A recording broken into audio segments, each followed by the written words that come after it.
everyone. Sorry about our previous video, our live video. The network coverage wasn't great. So we're remaking this video and going to load it up instead. So today is the culmination of a year's work for us. Last April we started out on our journey of sowing flaxseed, our first time to do it. And today we finally get to spin the flax fibre into linen thread. In Alan's family, in the census in 1801, it tells us that there were 4 flax spinners in his family. The youngest of those was 11. There was the mother and 3 daughters. Flax would have been a very important part of the life of Cavan at that time. If you look at the census for this area, most of the people living in this area were involved in the flax industry in some form. The women would have been mainly spinners. The men would have been farmers growing the flax. Also you would have had flax dressers and various other occupations that would have been associated with it. In the townland that we're in, there was 1 weaver. In the census, or in the flax growers list of 1796, there's a record of all the flax growers in the area. If you grew a rood of flax, which is practically 1/4 of an acre, you were granted 1 wheel, and if you grew an acre of flax, you were granted 4 wheels, and 5 acres of flax qualified you for a loom. So they were doing their best to make sure that people had the equipment to spin the flax. But in the 1800s, early 1800s, that changed dramatically with the industrialisation of the flax spinning and the beginning of the flax mills along the Lagan up in Lisburn and in Belfast, which became known as Linenopolis. So in 1821 they were spinning flax here. We estimate that stopped about 1840s, 1850s. And at that time, the flax, when it had been scutched, would have been sent directly to the north for spinning. So when we started off, we planted our flax at the end of April last year. 120 days approximately later, we pulled the flax, and we didn't have the opportunity at the time to do the next part of the process, which is retting. So we stored it in a shed on the farm for the winter.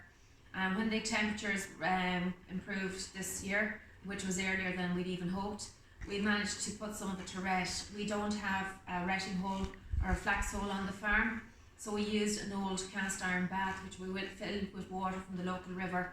We didn't want to use mains water because it had chemicals in it, and the water from the well would have lime in it. So we used water from the local river to fill the bath. We put the flax in it in bundles, and we left it there for just about over 14 days because the temperatures were cooler. We took it out then at that stage and we dried it, and then we brought it back up here to the studio where we broke it. We did that in a video one morning and scutched it. When we had the breaking and scutching completed, I combed it, and then I dressed it on this piece of the spinning wheel, which is called the distaff. Flax is dressed this way on the distaff because the fibres are much longer than that of wool. So the flax is combed and it's spread out on my knee, and then it's tied up on this. If I was single, I would use a brightly coloured ribbon, and that's how spinsters were distinguished from married women of the time. Spinsters used a brightly gaily coloured ribbon on their distaff, and the men would know that they were single, whereas a married woman, she would have used a drab coloured ribbon so that the men could pass by and wouldn't have to stop to examine her thread. Because if you're choosing a woman that was going to spin linen thread, you wanted a woman who was proficient at it so that she could bring in a better income for the family and potentially teach her daughters how to spin thread properly. This spinning wheel that I'm using is one that I purchased in Armagh. It was manufactured in 1850 in Edinburgh, the maker's name and the place of manufacturing is stamped into it. So for us it's a fantastic journey to go from the spinning, or to go from the growing of the flax to the actual spinning of the thread. And I think it makes us appreciate too how labour intensive the work actually was. It was exceptionally labour intensive, and that's potentially why linen was such an expensive fabric at the time. And again, linen suffered because they brought in the cheaper fabrics. Cotton and other fabrics became available, and linen declined in production.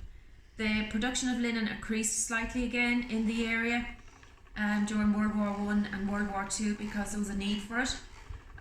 There was for parachutes and different equipment for the army, they needed the linen.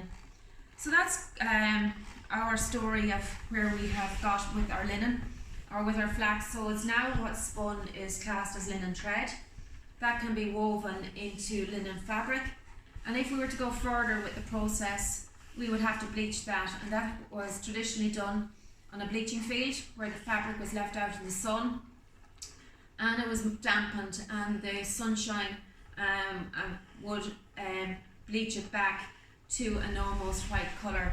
And then the final part of the process for good linen was it was beetled or sent to a hammer mill or beetle mill where the fabric was hammered, and that gave the fabric its lovely soft sheen. So that's our journey into producing our own flax, spinning our own linen thread, and hopefully when I have enough thread spun, I will actually get an opportunity to weave a small piece of linen fabric that has been grown, produced and everything done in the same townland here in the South Cavan. So thank you for watching our video, and we hope that at some stage we may actually get to show you us weaving this into fabric.